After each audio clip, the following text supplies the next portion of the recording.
தம்பி, தங்கச்சி college fees கேட்டிருந்தேன், கிடைக்குமா? தங்கச்சி காலேஜ் ஃபீஸா? என்னங்க சம்பளம் இப்பதான் வந்தது, கொடுங்க அவ கட்டிடுவோம்.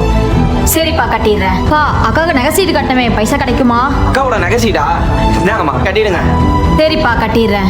மளிகை சாமான் வாங்கணும், ஆனா பேலன்ஸ் இருக்குல்ல, அதையும் கொடுத்து விட்டுறியா? மளிகை ஐயோ நான் போக மாட்டேனே. நீங்க என்னங்க நீங்க அந்த மளிகை கொடுத்து வாங்கிக்கோங்க. சரி, நானே கொடுத்துறேன்.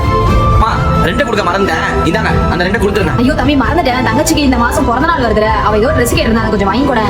அம்மா 100 ரூபாய் தான் இருக்கு, காசு இல்லம்மா. அது 100 ரூபாய் தான் இருக்கா? அம்மா எல்லாருக்கும் கொடுத்துட்டேமா, இந்த மளிகை கடை சீட்டு அதெல்லாம் போகதாமா மீதி இந்த 100 ரூபாய். நீ இவ்வளவு பணம் சொல்லி காட்டுறியாடா?